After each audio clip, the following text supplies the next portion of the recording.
Sugar man, won't you hurry? 'Cause I'm tired of these scenes. For a blue coin, won't you bring back all those colors to my dreams?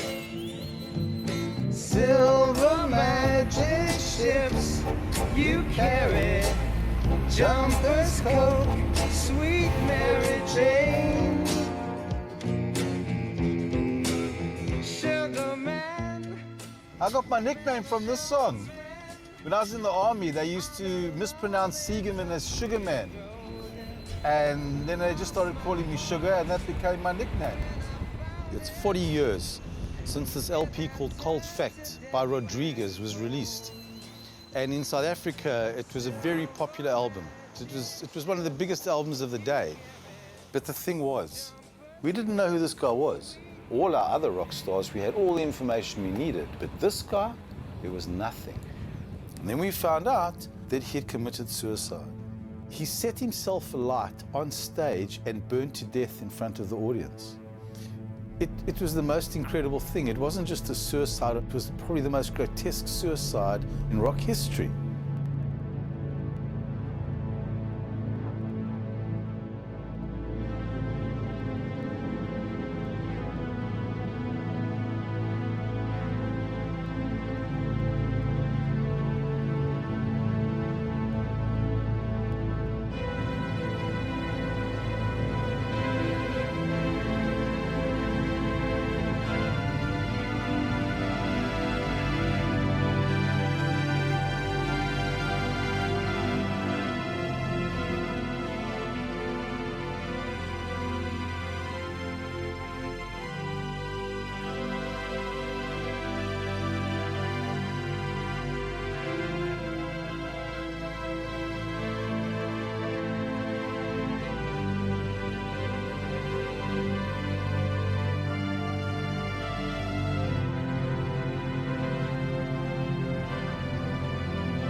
First time that I remember actually recognizing him is Mike Theodore called me on the phone one day and said, I have this artist I want you to come see with me.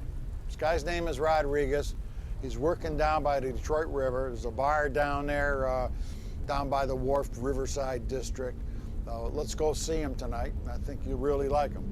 So that night I remember we pull up, way in this kind of isolated part of Detroit, right on the side of the Detroit River.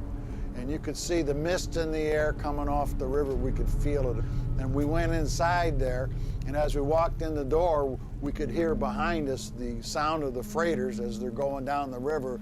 And so it's like you're walking out of like a Sherlock Holmes novel. You walk out of the mist and you go into this place, and inside the place it's all full of smoke. So there's a mist inside there. Boom, hey, it's a wall of smoke. Beer all over the place, peanut shell, it was just a mess. And then you hear this strumming sound, strumming and batting the guitar.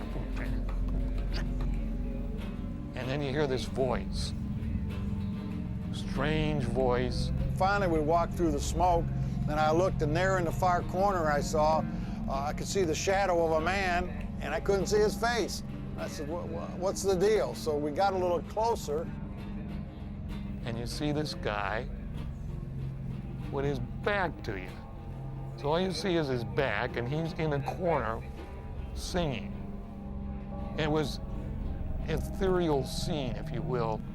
Foggy night, foghorn, smoke so thick you couldn't see through it. And here's this voice. Maybe it forced you to listen to the lyrics because you couldn't see the guy's face. And that's when we talked to him and figured we needed to do an album on him. The only writer that I had heard of that time period was maybe Bob Dylan, that was writing that well.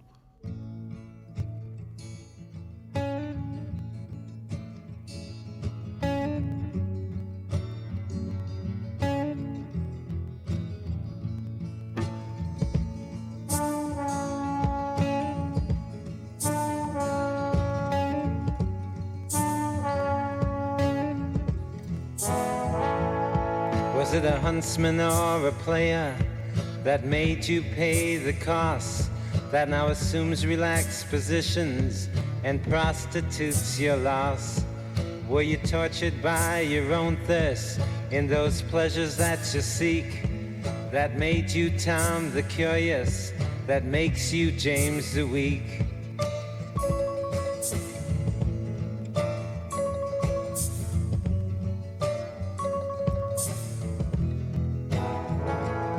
And you claim you got something going,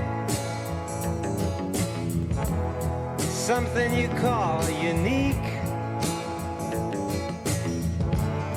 But I seen your self-pity showing as the tears roll down your cheeks. He was this wandering spirit around the city, and sometimes I might catch him in the corner. You know, Detroit's got its share of burned out, desolate areas, and I would occasionally see him far away from the brewery, and I wondered, and it just added to this mythology of him. Like, well, what is he doing? What is he doing? What does he do? I heard he did a little roofing, some construction work. I think that's how he got his money at the time. He just was, you know. And I say this with love, I say this with respect, but I thought he was just just not much more than a kind of a homeless person, you know? He just was a drifter. He was just, I didn't know if he had a home, you know? He'd look like maybe he'd go from shelter to shelter or something.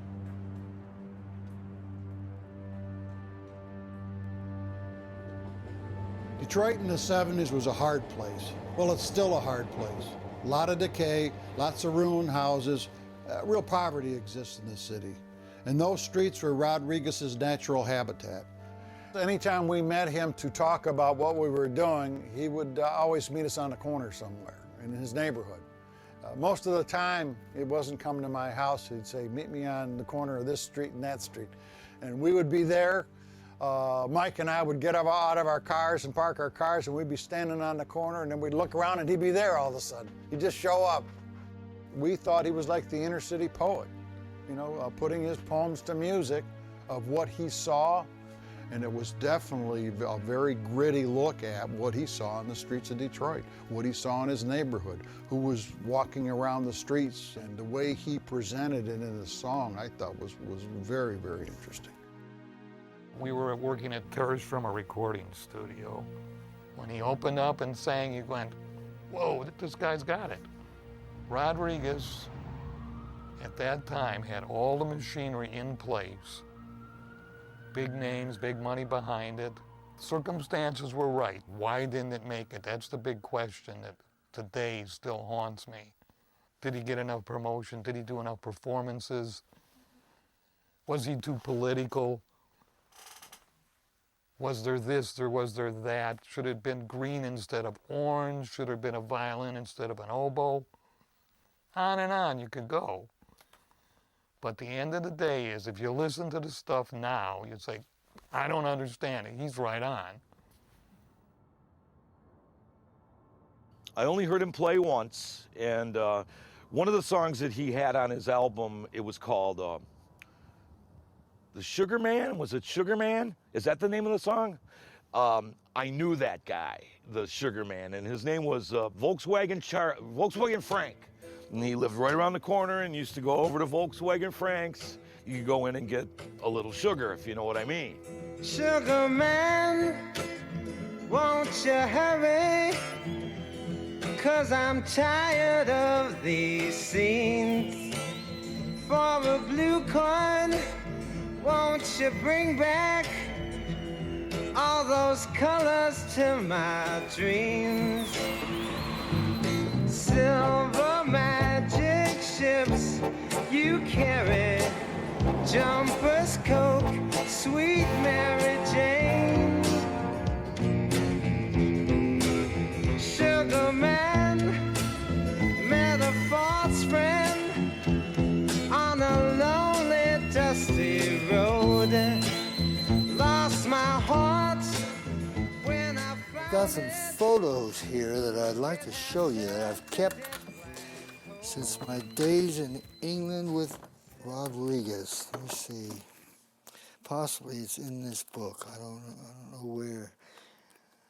And these are all my photos from when I was acting. That's me, and that's Jimmy Dean. That was in 1955. Hang on, I think I found them. I think they're in here. Yeah, here they are. Wow, good Lord, here they are. You know, I haven't seen these pictures in almost 35 years. He's my most memorable artist. You know, I've produced a lot of great ones, but he's my most memorable. It's not just a talent. He's like a wise man, a prophet. He's way beyond just being a musical artist. And he probably could have done fantastically well if he had continued. When I met him, they said, Rodriguez, this is Steve Rowland. He really likes your album. And Rodriguez said to me, well, did you like Cold Facts? I said, man, I thought it was absolutely brilliant. Absolutely brilliant. I can't believe that this album didn't do anything. It's just a fantastic album. So he played me what his next album was. In those days, he had cassettes. He had demos of this next album. He was going to call Coming From Reality. And I said, wow, man, this has got to be a smash. These are great songs. Little bit different from the others. I said, but great songs. I said, and a couple of them were so sad. You know, there's one in there that's absolutely a killer. It's one of the saddest songs that, I'm laughing, but it's one of the saddest songs that I've ever heard. And it's a very simple song. Hang on, I want to play this. Hang on. Okay, listen to these words.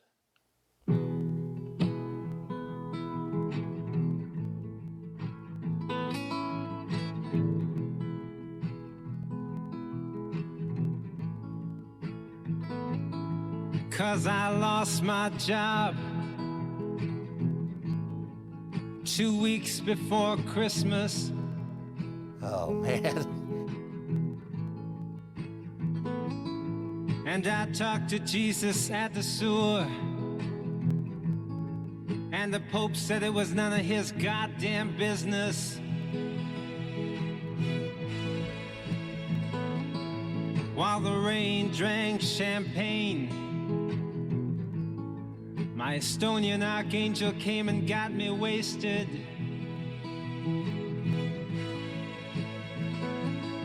Cause the sweetest kiss I ever got is the one I've never tasted. And it really makes me sad because that was the last song that we recorded. And that was the last song that Rodriguez ever recorded. And what makes it even sadder was the album was released in November of 1971. And we expected big things. And it did absolutely nothing. And then 2 weeks before Christmas, Sussex dropped him off the label. And the very first line in the song, as if premonition, was, "I lost my job 2 weeks before Christmas." Oh man, I just think about that.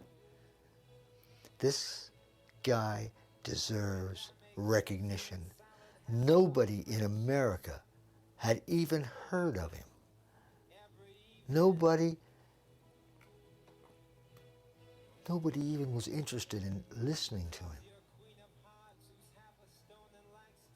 How can that be? How can that be? A guy that writes like this. I mean... 'Cause they told me everybody's gotta pay their dues. And I explained that I had overpaid them.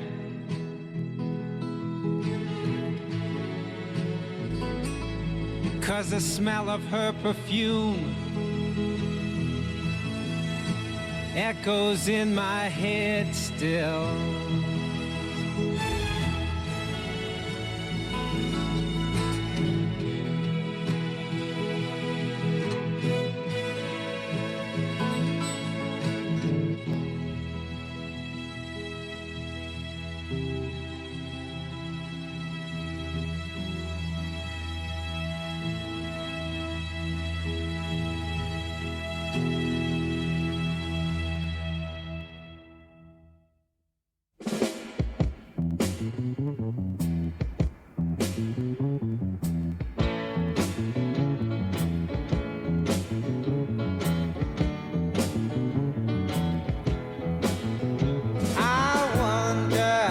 How many times you've been had, and I wonder how many plans have gone bad. I wonder how many times you had sex, and I wonder, do you know who'll be next? I wonder. Well, it's still a bit of a mystery how the first copy of Cold Fact actually came to South Africa, but one of the stories I've heard is that there was an American girl and she came to South Africa to visit a boyfriend and brought a copy of the record with her. And her and him and all the friends really liked it and went out to try and buy it, but you couldn't buy it. So they started taping copies and passing copies along. However it got here, however it germinated here, once it got here, it spread very quickly. How much going have you got? And I wonder about your friends that are not. I wonder.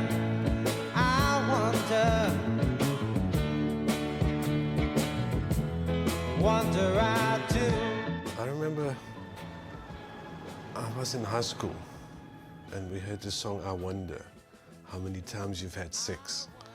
Now, at that time South Africa was very conservative. It was the height of apartheid. And there wasn't television here. That's how conservative it was, because television was communist. It was really, you won't believe. Everything was restricted, everything was censored, everything was... And here's this guy singing this song. Who's that? So that's Rodriguez. And he became something of a rebel sort of icon. But the strange thing was that we all bought his records. Everybody I knew had his records. I Wonder, and that was the big song that everybody was singing, and we all bought a record. And there he was on the cover, and sort of a hippie with shades. But nobody knew anything about him. He was a mystery. Unlike other artists that you could read about from America, we could read about and get to know something about him. No zilch. Nobody knew anything. It was a mystery. We only had this picture on the cover of the record. Now you sit there thinking, feeling insecure. The mocking court gesture claims there is no proven cure.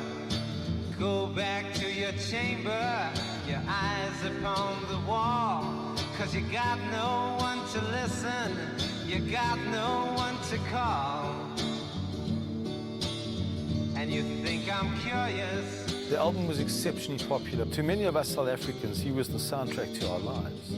In the mid-70s, if you walked into a random white liberal middle-class household that had a turntable and a pile of pop records, and if you flipped through the records, you would always see Abbey Road by the Beatles, you would always see Bridge Over Troubled Water by Simon & Garfunkel, and you would always see Cold Fact by Rodriguez.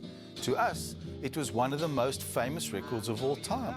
The message it had was be anti-establishment, And the one song's called the Anti-Establishment Blues. We didn't know what the word anti-establishment was until it cropped up on a Rodriguez song.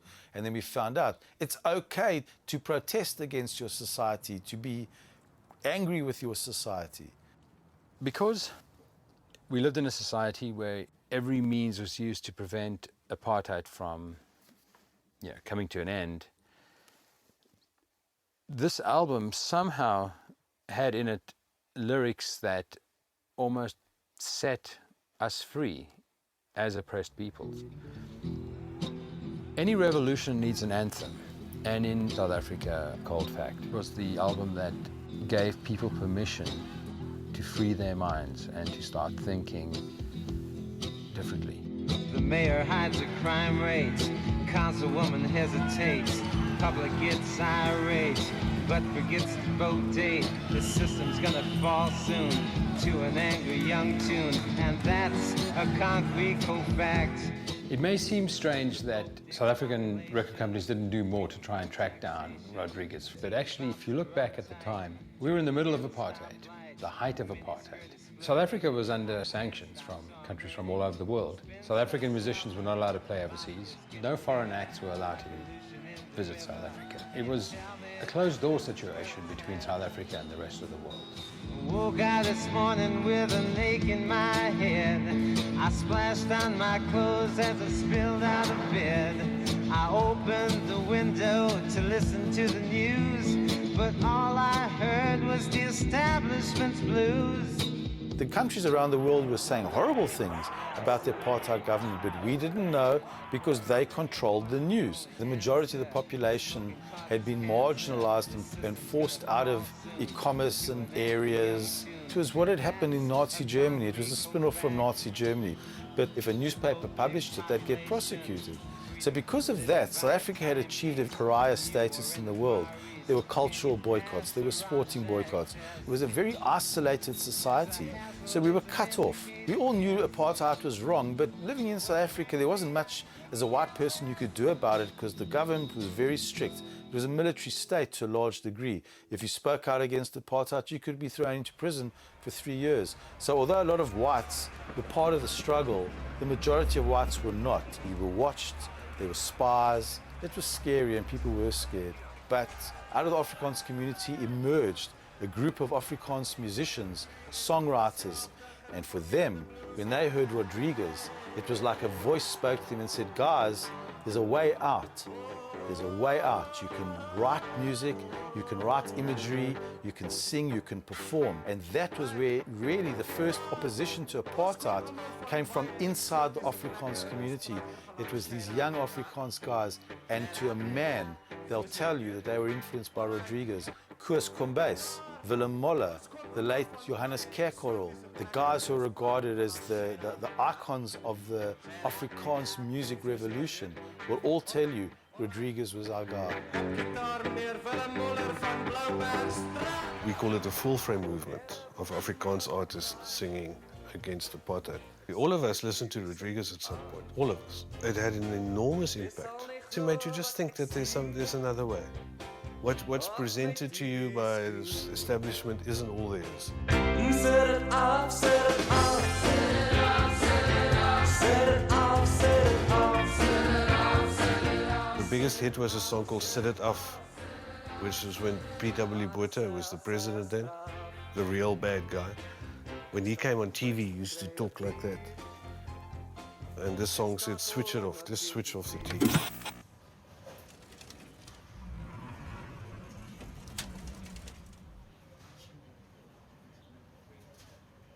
So what lines do you think were the lines they had problem with? No, gee whiz, it's all of them. Sugar man, won't you hurry, 'cause I'm tired of these scenes. For a blue coin, won't you bring back all those colors to my dreams? The most difficult ones is probably silver magic ships you carry, jumpers, coke, sweet Mary Jane. And what is that? I'm going to leave that to you. But it's drugs. It's certainly drugs. During the apartheid years, it was just impossible to play it. And what happened if you did play it? Well, you couldn't. I'd like to show you why.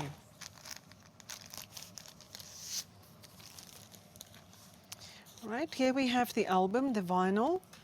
At the back of the sleeve, you see a sticker that says avoid. But when you open the album and take it out from its sleeve, you would see that they have scratched that particular song with a sharp tool to make sure that it would not go out on air. And that's the way that they banned the music, which in my mind was quite a brutal way of ensuring the song would never be heard on the air. Most of those tracks were on the banned list at SABC, and they ran the broadcast industry completely. There weren't any independent radio stations or TV stations. Obviously, when that word got out, it just made the record more desirable. You know, it's like having something banned. You're 16, 17 years old, and you've got something that's banned. It was absolutely perfect.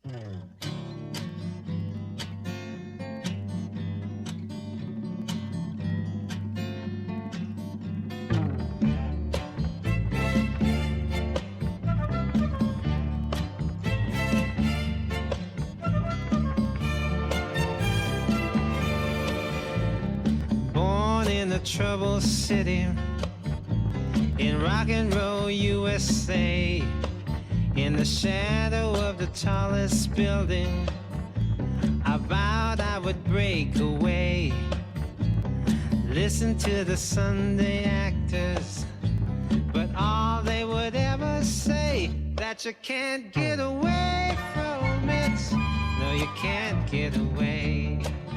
Well, Cold Fact was just one of the albums we had in our collections, and for 10, 20 years it was just a record we listened to and enjoyed.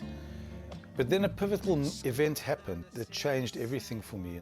We were down in Camps Bay Beach. We were sitting around on the beach, and a friend of mine, a woman who was from South Africa, but she had got married and immigrated to Los Angeles. She said to me, "Where can I buy Cold Fact in South Africa?" And I turned around and I pointed to, there was a store across the road that sold CDs, and I said, "You can buy it at that store." She said, "Really? Because, you know, you can't buy it anywhere in America. I've asked everywhere in America, no one's even heard of it." And that was a pivotal moment, because I didn't know that. I thought everybody knew Rodriguez, especially in America, because he was American. So my next thought was, Rodriguez, you know, that's interesting. I came back home and I took out my Rodriguez records, and that's when I realized there was nothing on the record to tell us who he was or where he was from. On Cold Fact, there are 4 names. On the front cover, it just says Rodriguez. But if we take the record out and examine the sleeve, the artist's name is Sisto Rodriguez. But if you look at the tracks, 6 of these tracks are credited to Jesus Rodriguez, and 4 of these tracks are credited to Sixth Prince. So who actually wrote these songs, and who are all these people? We didn't have any more information than a record with him sitting on the cover with a hat and sunglasses on. We didn't know how tall he was because he was sitting cross-legged. So how do you solve a mystery? You use whatever information's available. What did we have? A record cover with lyrics. So we started looking quite deeply at the lyrics and seeing what they said, and some of them, very few of them, had geographical references. The one in Can't Get Away starts off, "Born in the troubled city in rock and roll USA." Born in which troubled city? Seems all the cities were troubled in the late 60s. In the shadow of the tallest building.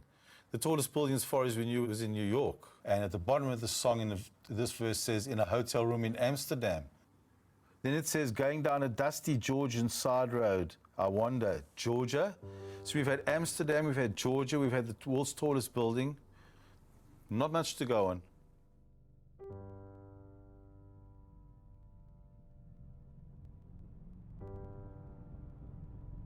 Well, what I heard, and the story differs a lot, and a lot of people have different versions of the story, but what I heard, he hadn't played a concert in a very long time, and a promoter got him to play a concert, and you know, he was hoping this was going to be a great show. Of course, the show didn't work out that way. It started out, the sound wasn't good, the venue wasn't good, a lot of the factors surrounding the show wasn't good, and as the show went on and on, it started going downhill from there.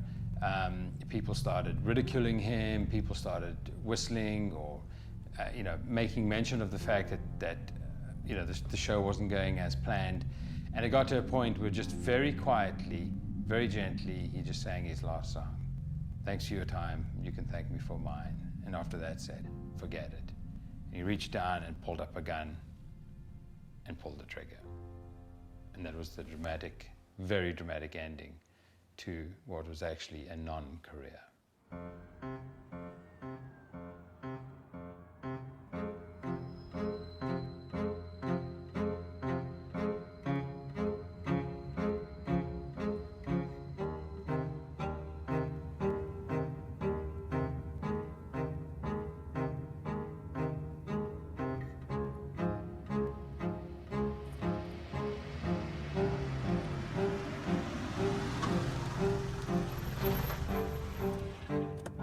In 1996, the South African record label released Rodriguez's second album, Coming From Reality, on CD for the first time in South Africa. And because they thought I knew a lot about him, they asked if I wanted to co-write the liner notes for the booklet, which I did. And I'll read some of it to you. They start off by saying, if ever there is an air of intrigue and mystery around a pop artist, it is around the artist known as Rodriguez. There's no air of intrigue and mystery around him anywhere else in the world because his two albums, Coming From Reality and Cold Fact, were monumental flops everywhere else. And this is the important part. There were no concrete cold facts about the artist known as Rodriguez, any musicologist detectives out there. And that's the line that changed everything. I started searching for Rodriguez when a few of us were sitting around in the army and somebody said, how did Rodriguez die? And just coincidence, at the time I was looking for subject matter to write an article. I remember having like 5 points on the piece of paper and number 4 or something was find out how Rodriguez died. You know, I thought it'd make a good story. So that was in the back of my mind for many years. And then many years later, I came across this re-release of Coming From Reality, and inside the liner notes said, there were no concrete cold facts about the artist known as Rodriguez. Any musicologist detectives out there was the question, and I think that to me was like an invitation. I thought, well, maybe it's me. The first way I tried to find him was to just follow the money. Normally you follow the money, that's how you get to the bottom of anything. But where do dead man's money go? I was astounded that no one knew anything about him. I guess it was reminiscent of how bad the music industry was. I mean, they're renowned for ripping people off. And it is one thing if they'd said to me, oh yeah, we send the money to X place or Y or whatever, but they just kept on being very vague. And in fact, when I put some pressure on somebody, I did get an address and I called, and I can't remember if I spoke to someone or left a message, but when I called the next day, the number had been changed. And that to me was, I mean, that's a gift for anyone who wants to be a detective, is an obstacle, because an obstacle is an inspiration. If you just find things easily, they're not inspiring. And this was a great obstacle that somebody had changed their number. I mean, I just smelt a dirty money story somewhere there. So if you compare to other artists, how big was it actually? Every month it just sold. And every party you went to and every place you went to, you'd hear that album at least once. I don't think I could even think of how many albums he sold here, because it's a long period of time. What could be probable?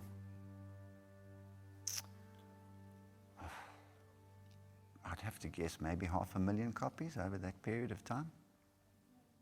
It's a lot of records, especially for a small country. A gold record 10 times over.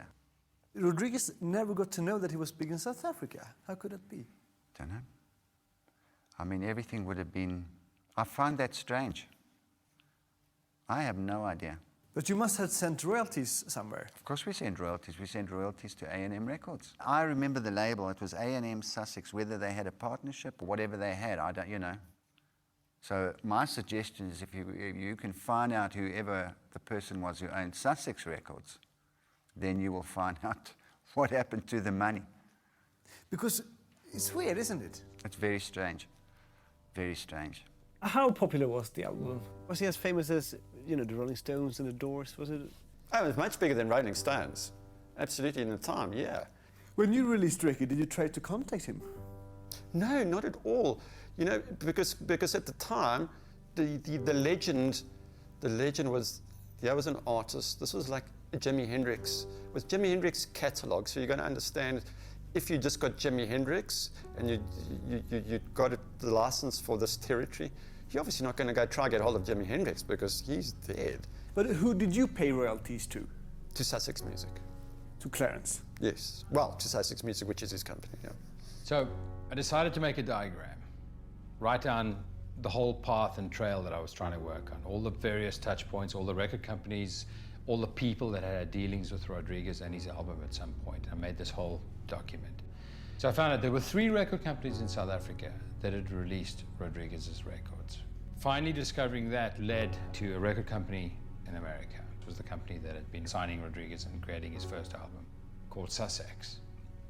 I then did my research on Sussex. That led me to discovering who the owner of Sussex Records was, Clarence Avant. Clarence Avant, he'd been the head of Motown, one of the most prestigious jobs to have in a record company industry. So I did my research, I tried everything to get hold of Clarence Avant, but I just got to a lot of closed doors. I could not get hold of him.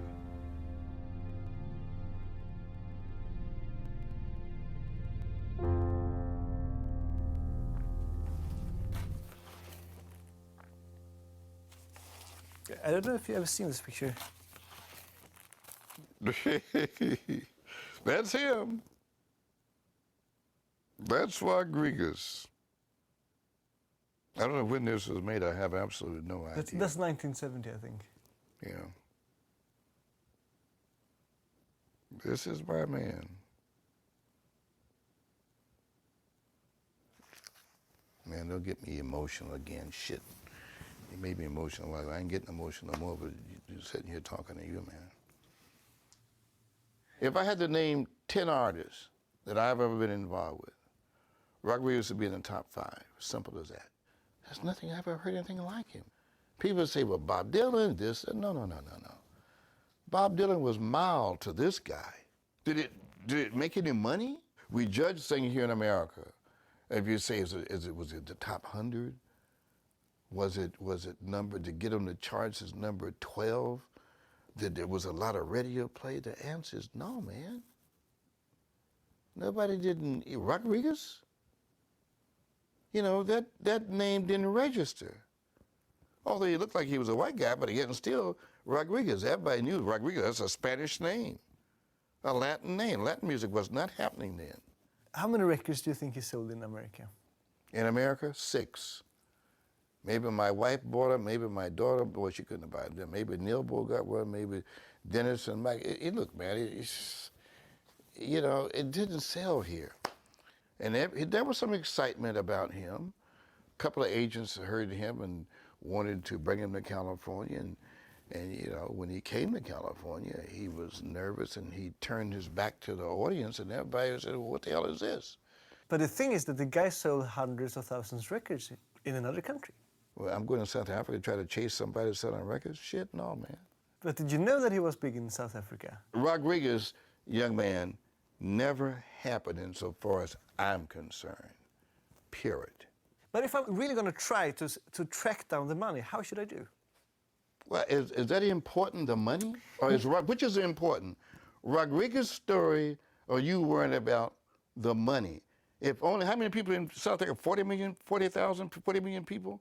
How many people? 40 million people lives in South Africa. Well, I mean, so they've been freed for how long? 3 hours? So what the fuck's that supposed to mean? You told me at lunch they scratched records because they wouldn't let them live. So underground movement, how big was it? He sold 500,000 records in South Africa. Well, so he sold 500,000 records, so what? I don't know who you sold them to.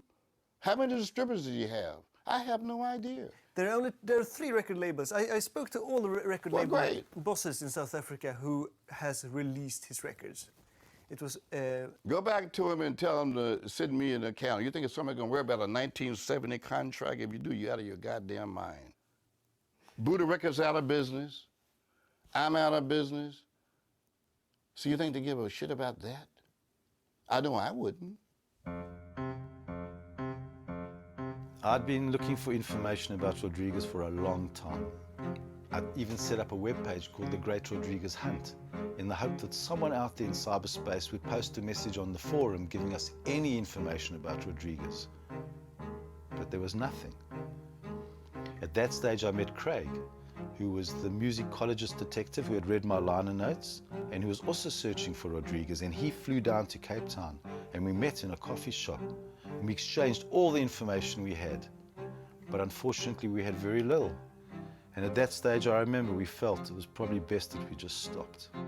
So basically, I was lost. I'd come to a dead end. I couldn't find him. I didn't know where to look anymore. I'd even visited the places that he sang about. I'd been to London, nothing. Been to Amsterdam, he sings about Amsterdam, nothing. And one day, I'd basically given up. I thought, well, this is it. And one day, just by accident, I was listening to the album in the car, and I heard the song Inner City Blues.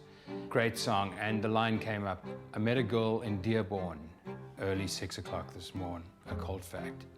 And I thought, hang on a minute, I'd never checked out Dearborn. I didn't even know if it was a city, but then I thought, actually, that sounds like a town or a city. And I thought, hang on, let me check it out in an atlas. So I went through to my old atlas and pulled it out. I thought, let me see what I could find here. Let me see if I could find Dearborn. And then I found it. Dearborn, Wayne, Michigan, F7.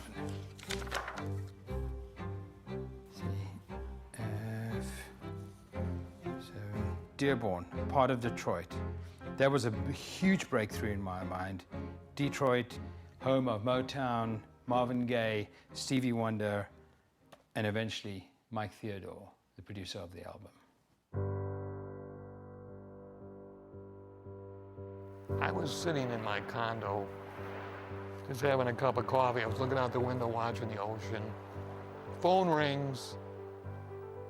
It's a long-distance call from South Africa, from a writer. His name's Craig Bartholomew.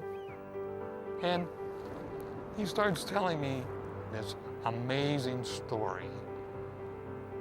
So he said, do you know that Rodriguez has been selling in South Africa for 25 years? These albums are selling millions.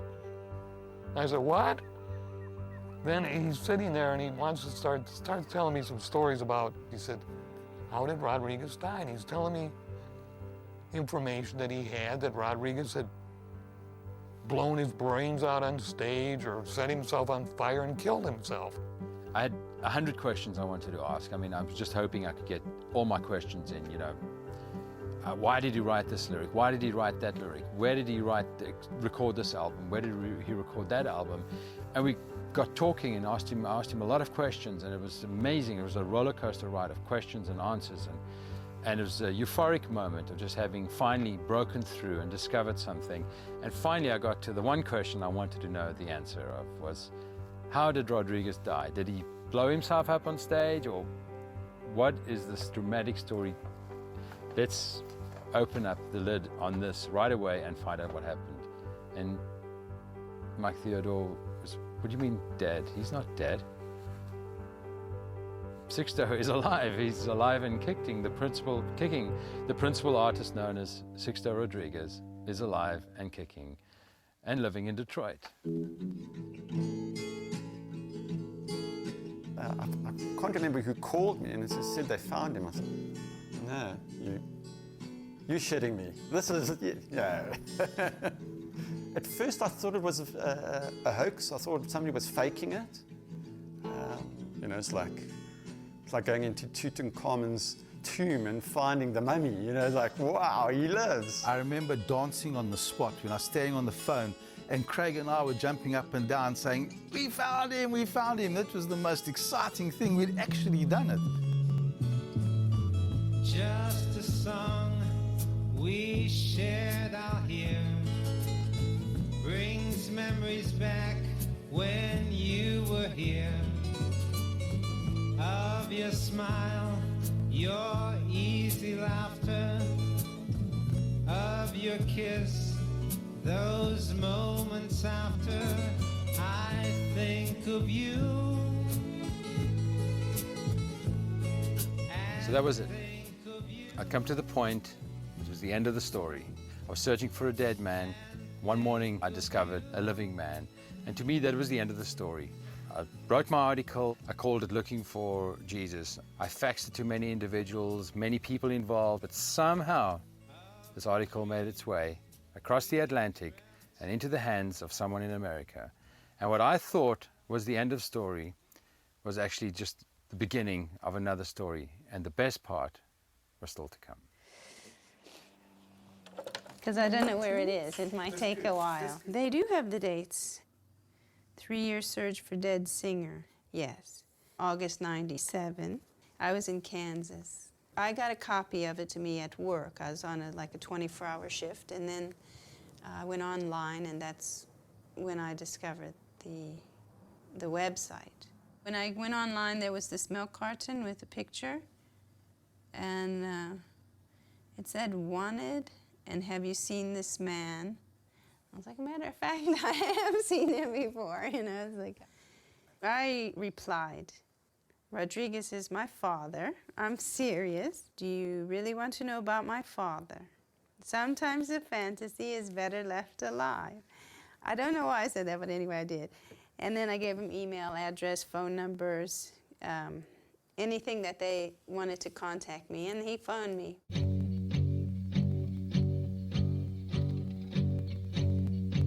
Well, we'd found out that Rodriguez was alive. I'd spoken to Craig, and I came to work, and Alex McCrindle, who was the guy I worked on the website with, said, "You're not going to believe what's on the website." And on the website was a forum where people could post messages. And there was a message that said, "My name's Eva, I'm Rodriguez's daughter." She'd left a phone number, and she said, "I'd like to speak to someone in connection with this." So that night, I phoned her. I said, "Hi, I'm Sugar." She said, "I'm Eva." And we had the most amazing conversation. She explained to me who her father was, what he had done, where he had been. She asked me who I was, and I explained why my name was Sugar and how I was involved with the website. And then at the end, I said to her, "This has been the most amazing thing for me. And what would be really great is if I could at some point speak to your dad. I'd love it if I could just say hello to him." Because for me, this was sort of the end of the search, and I just wanted to speak to this man. I mean, I went to bed. And 1 o'clock in the morning that night, the phone rang. And my wife answered it because it was her side of the bed. And I remember she picked up the phone, and her face, she changed. She had this look of awe. She said, "It's him." And I was in shock. I'd been sleeping, and I ran into the other room, into my study, and I picked up the phone, and she put hers down. And I said, "Hello?" And a voice said, "Hello, is that Sugar?" And I knew.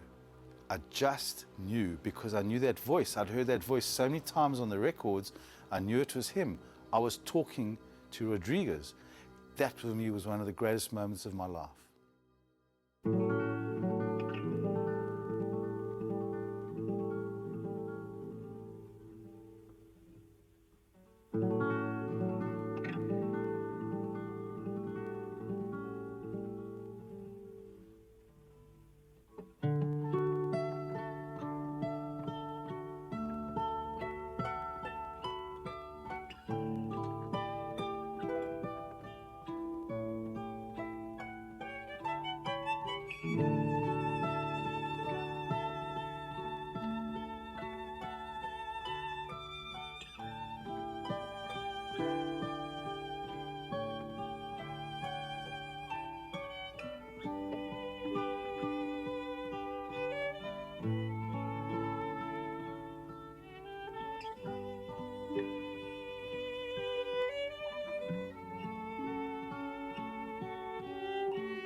Whenever you're ready. Okay.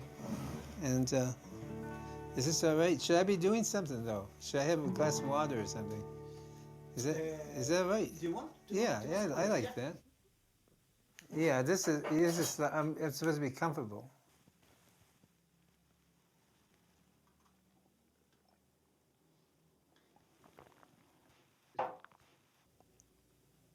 So run the question to me again, just so I can hear it in my head.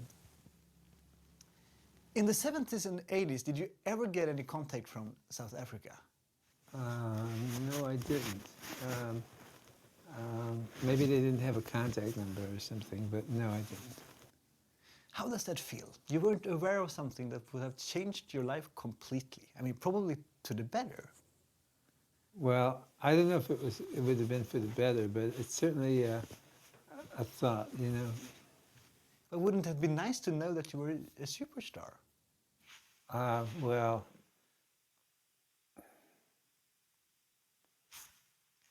I don't know what to respond to that. After coming from reality, did you want to continue making albums? I would like to continue, but nothing beats reality. So yeah, pretty much went back to work. What did you do?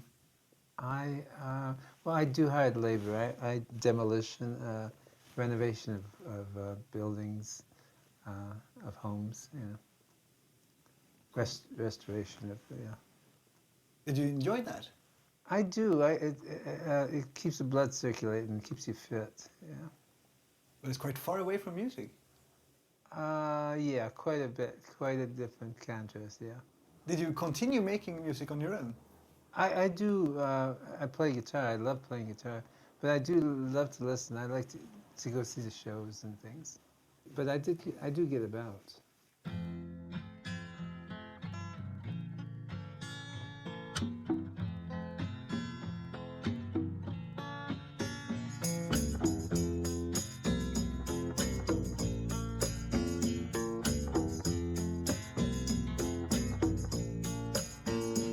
Street boy, you've been out too long. Street boy, ain't you got enough sense to go home? Street boy, you're gonna end up alone. You need some love and understanding, not that dead in life you're planning. Street boy.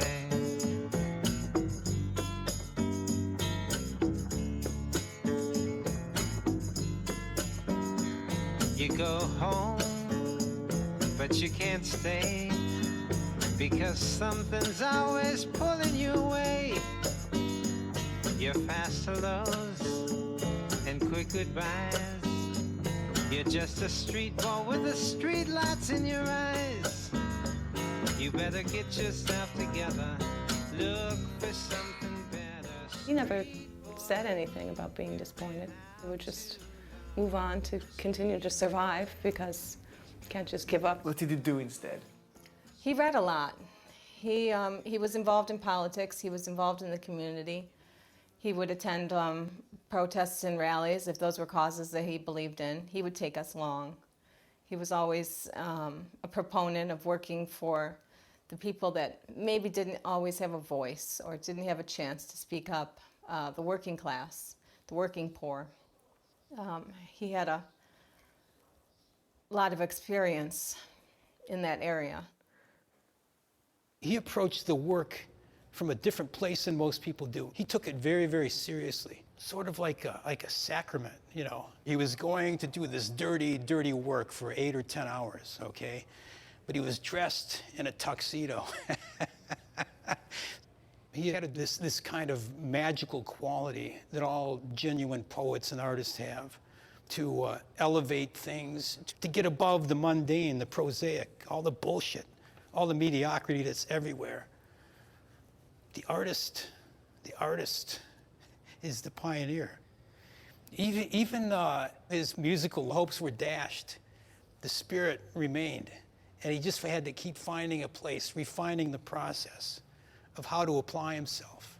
He knew that there was something more. It was in the early 80s. He wanted to do something righteous, make a difference. So lo and behold,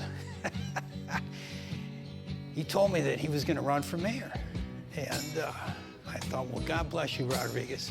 You know, if you can become mayor of Detroit, then anything is possible.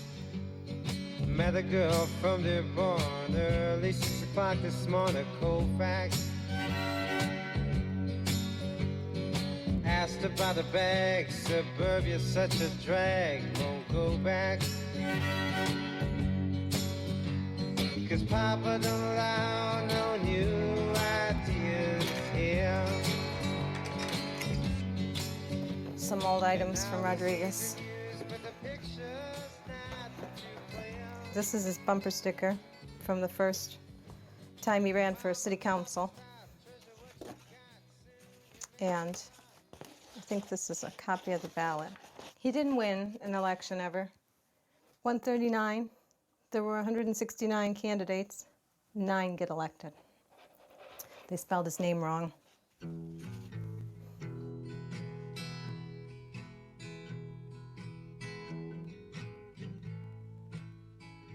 My relatives are, my mother's side of the family are European and Native American, and my father's family is Mexican. My grandfather came from Mexico. The Mexican came to Detroit to work in the auto factories. So we were working class people, blue collar workers, hard labor. We lived in 26 different homes, and some houses didn't have bedrooms, some houses, didn't have bathrooms, and they weren't homes. They were just places that we lived. But just because people are poor or have little doesn't mean that their dreams aren't big and their soul isn't rich, and a lot of, that's where the classes and the prejudice come from, is that there is a difference between you and me, and there's a difference between them and us. I've played every kind of gig there is to play now. I've played faggot bars, hooker bars, motorcycle funerals, in opera houses, concert halls, halfway houses.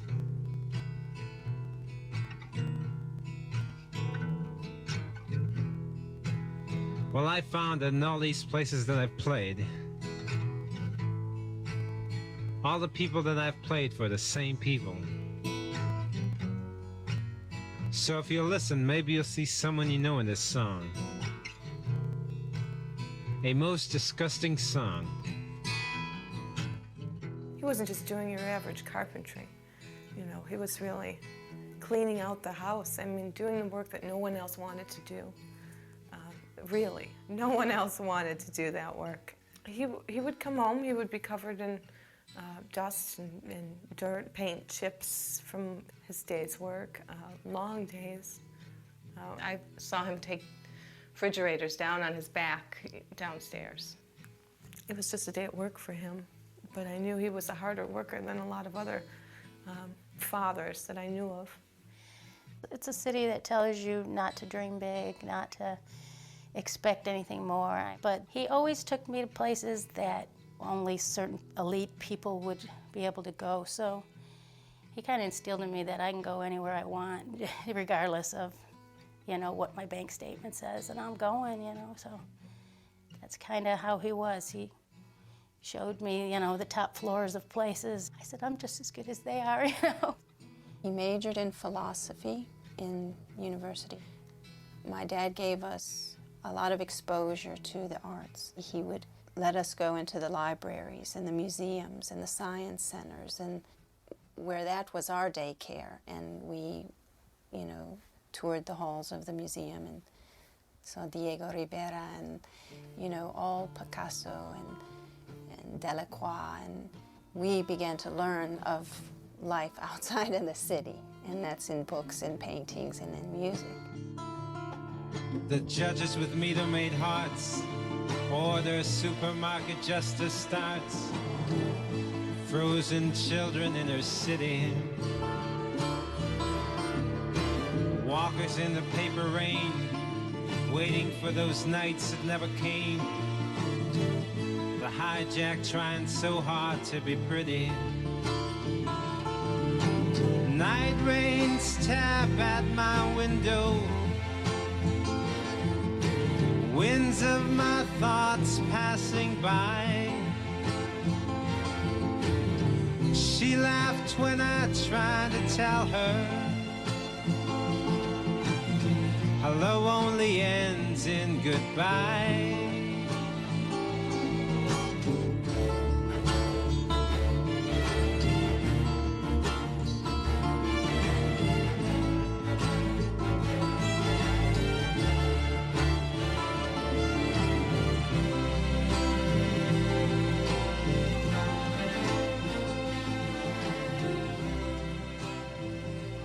Well, I started playing when I was 16, and the thing is, it was a family guitar.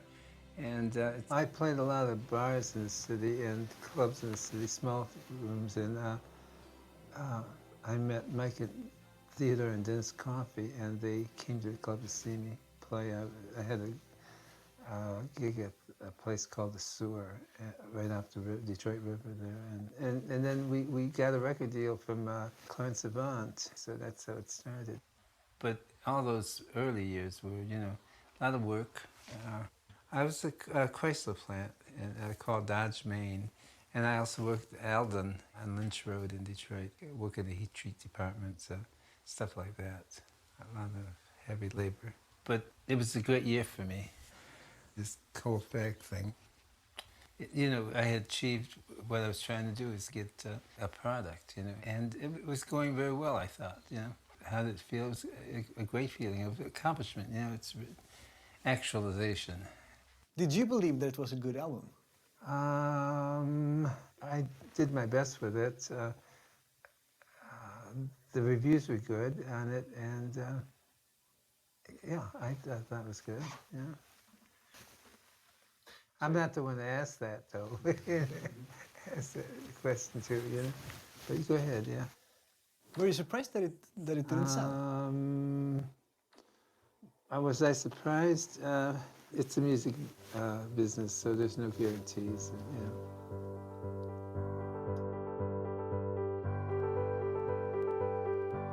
So I told him, "You're bigger than Elvis." And he said, "What do you mean?" I said, "In South Africa, you are more popular than Elvis Presley." And there was this pause. And I sensed he thought it was a crank call and he was going to hang up. So I said, "Listen, wait, listen to me, wait. I promise you, just come here, you won't be disappointed." He's working his ass off, you know, on Woodbridge. One day he brought this picture of himself on a milk carton. And he says, "Emerson, look at this, you know, they're looking for me, you know." I said, "Really? Why is that, Rodriguez?" So next day he says, "Emerson, I gotta go on tour," you know. I said, "Come on, Rodriguez, are you serious?" Because I'm a journalist, I doubted. I said, that sort of thing does not happen in the rational universe. It does not happen. It's against the laws of God and nature. This guy who's coming to tour here must be an imposter. It's a clever public relations scam. Actually, not even a clever public relations scam. It's a stupid publication scam because it so obviously can't be true. Only idiots would believe it. But I was wrong.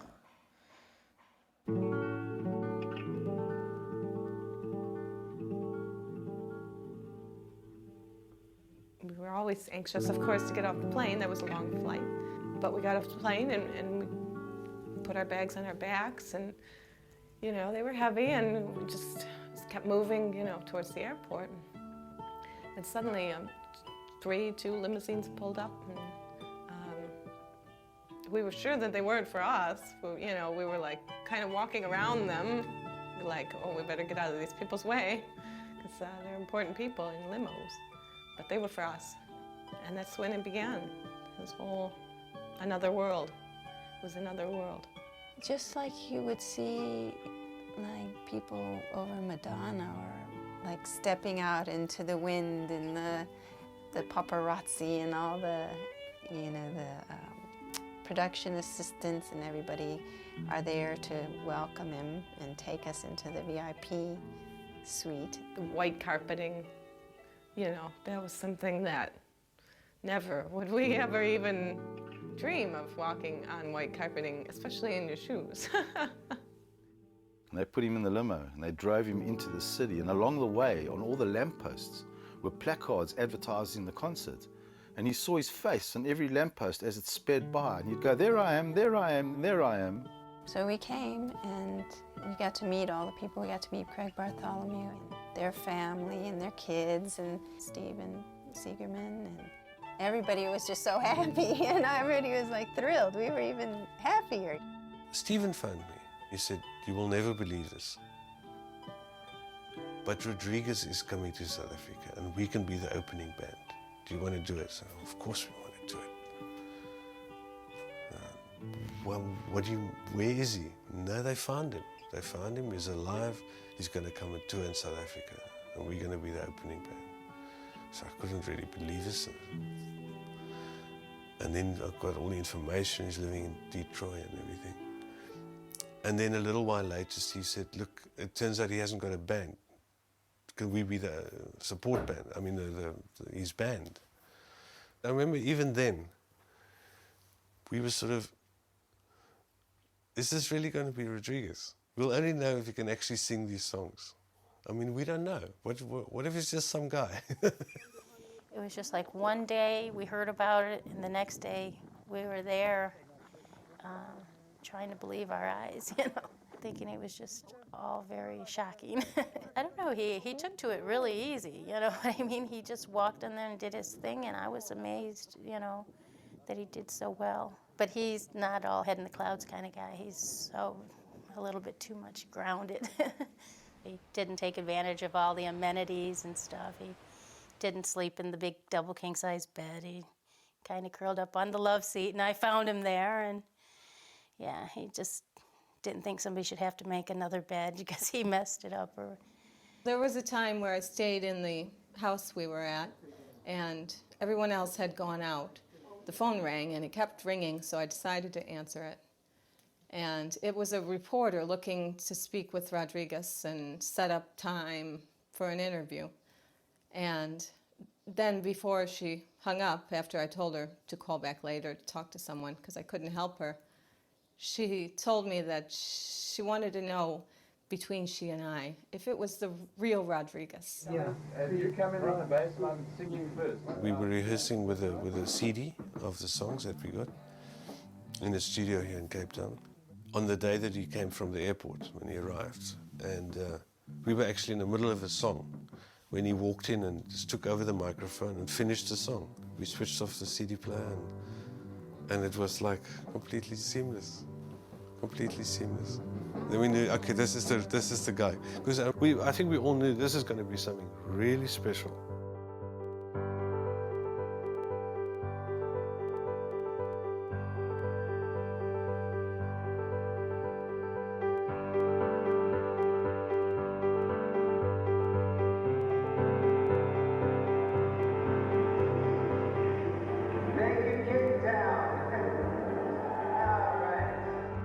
When we initially got on the plane, I thought maybe there'd be, hopefully, 20 people in the audience. Hopefully. But it turned out really, really different than that. Yeah. And there's old people and young people, and they're coming to see the show, and I stepped out on the stage before he went on stage, because I wanted to take a picture of the audience. Nobody's gonna believe this. You must remember, this guy, it's like seeing someone like Elvis come back from the dead. People in the audience still don't believe it. They're standing there, they're at the concert, they've paid their money, they still don't believe that Rodriguez is actually going to walk on that stage.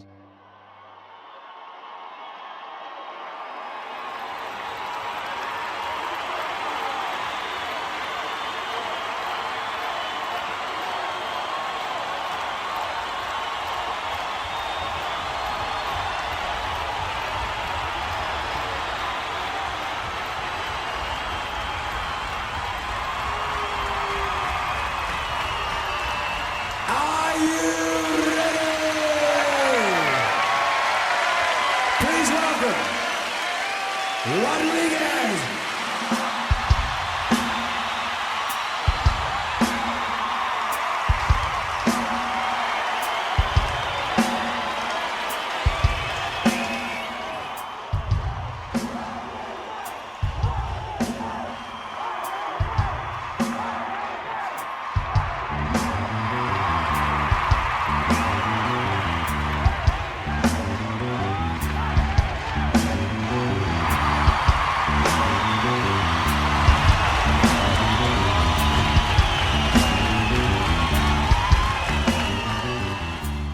It was almost as if he didn't even have to play. They were just happy to see him.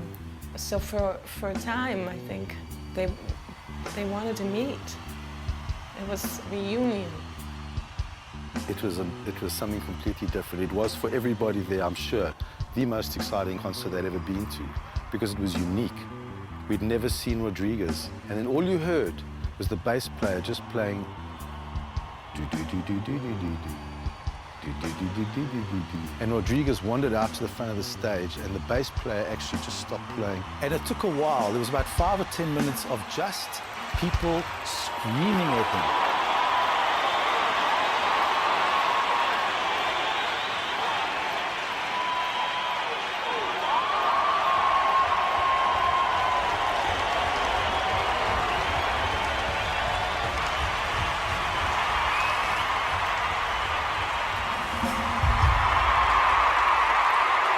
Thanks for keeping me alive.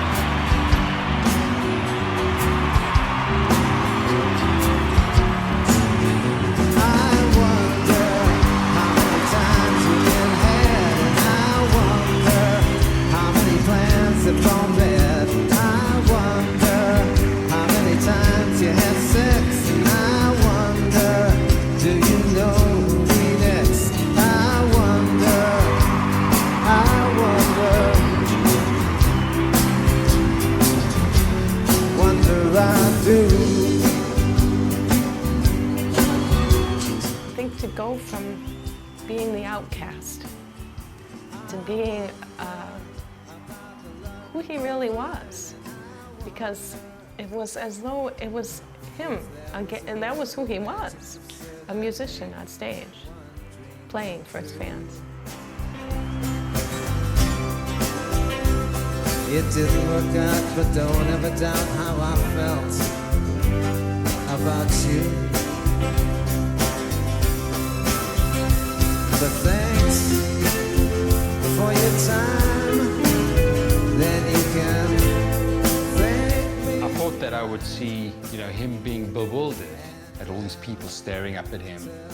I saw the opposite. I saw this absolute tranquility. There was absolute serenity on his face. Total. It's like he had arrived at that thing, that place he'd tried to find his whole life. Home is acceptance. Here's a guy who lived somewhere else on the other side of the earth, and it was almost as if he had found his home. And I looked around at me, at all these people, and I thought, this is a once-in-a-lifetime experience. This is never going to happen again.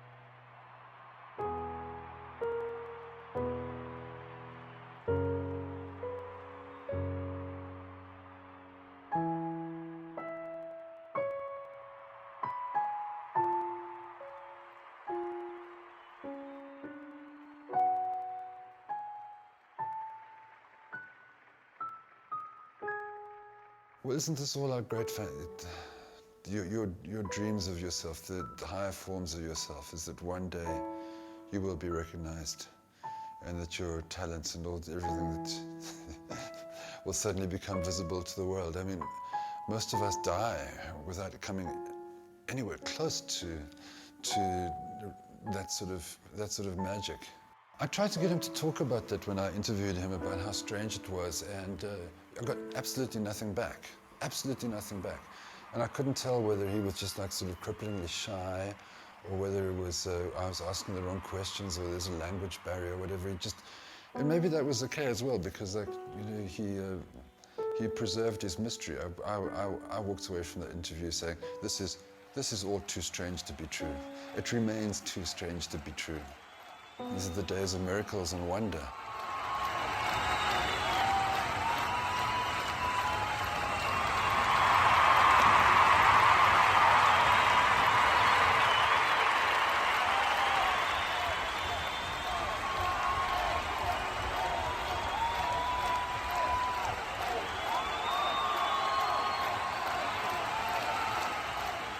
Oh, they were so sweet. I didn't believe it. And I still don't, but the thing is, so when I went on stage, 5,000 seats. I'll set up white seats, and the thing is, and I said, so when I played a show, they jumped out of the seats and rushed the stage. South Africa made me feel like more than a prince. and then signing the autographs for like a couple hours. I mean, just the line of people and bringing their guitars to be signed, bringing their CDs. And the most amazing thing I seen was the man with the tattoo of the Colfax. He was a Rodriguez impersonator. That just stoked my fire. I was like, man, that is just too crazy. I have with me presented to Rodriguez for sales of the album called Fact.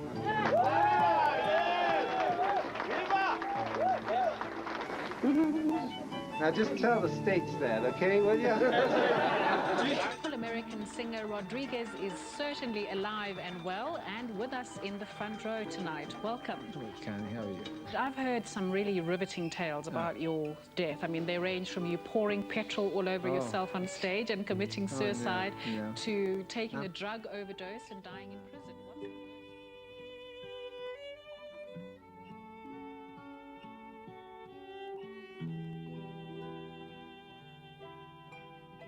Yeah, it was a beautiful, beautiful dream, and then you got to go back. My dad said he's got 2 lives. You know, you go, the carriage turns into the pumpkin bus or something. You know, it's like.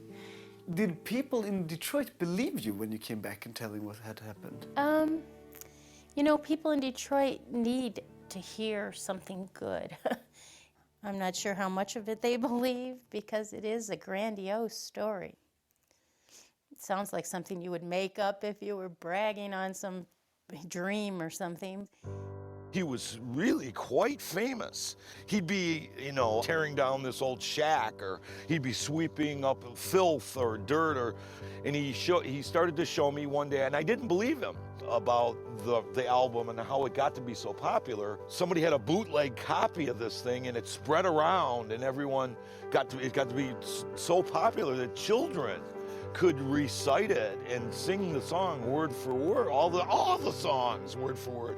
And I had never heard of the album, and I said, can you get me an album? And he couldn't even get me one. I mean, that's how obscure of a thing it was. But he had all these, you know, photos and stuff with these giant crowds, 20,000 people, like Woodstock or something. Like, are you kidding me? That's you?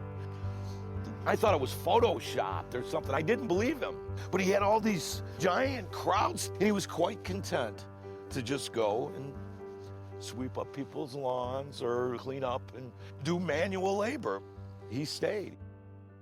He lives a very, very, very modest life. Definitely. There's definitely no excess. And he definitely still works hard in order to make ends meet. And there's no glamour to his life in that sense. But he must be a rich man today. No. Rich in a lot of things, but perhaps not material things. I guess it just never got to that. But he sold hundreds of thousands of records in South Africa. Well, yes. Well, I believe there's a great deal of perhaps bootlegging and piracy, such like that. Perhaps other people are rich.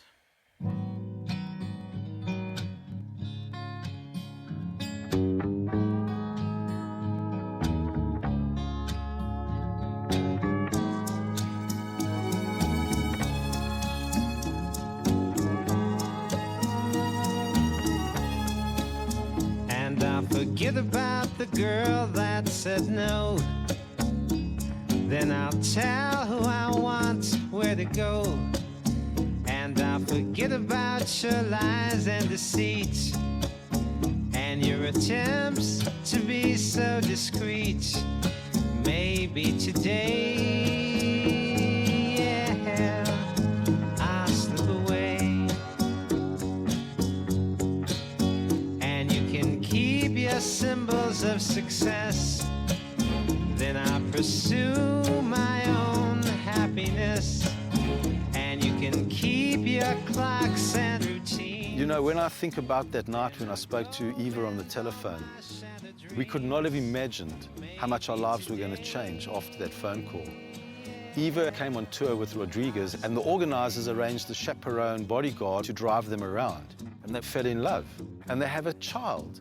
So Rodriguez has a South African grandson and a South African grandchild. For me, I used to be a jeweler in Johannesburg. I now live in Cape Town and have a music store.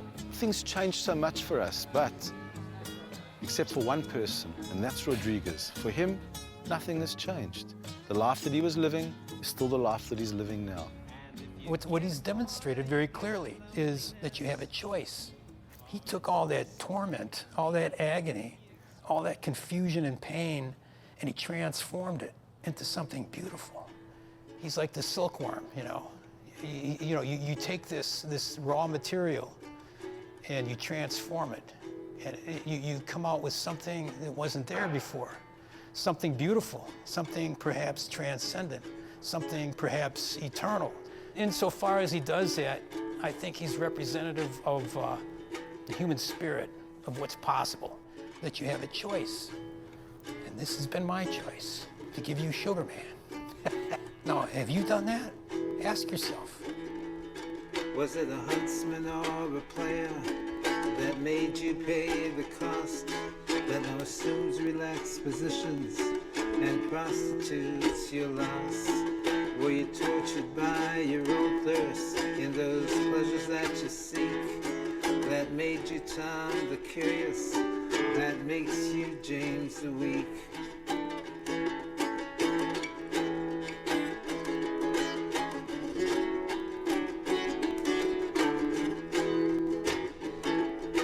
But you claim you've got something going, something you call unique. But I've seen yourself pretty showing as the tears roll down your cheeks.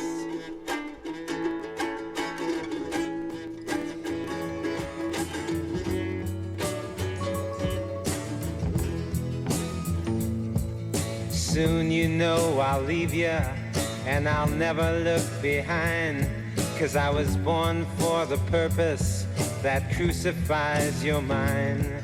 So convince your mirror, as you've always done before, giving substance to shadows, giving substance evermore.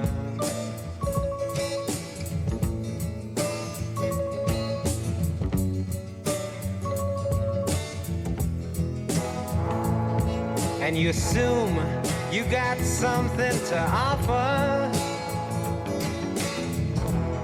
secret shiny in you. But how much of you is repetition that you didn't whisper to him too?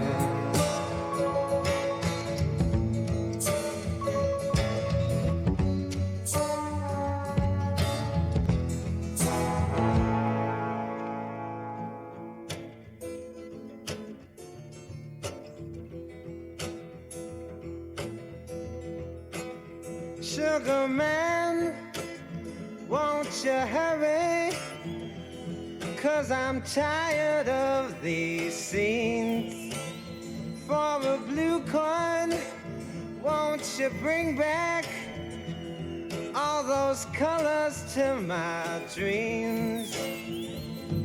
Silver magic ships you carry, jumpers, Coke, sweet Mary Jane.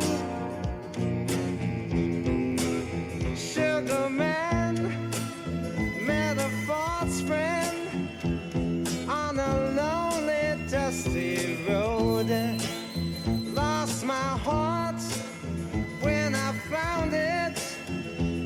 It had turned to dead black coal. Silver magic ships you carry, jumpers, Coke, sweet Mary Jane. Sugar man, you're the answer that makes my questions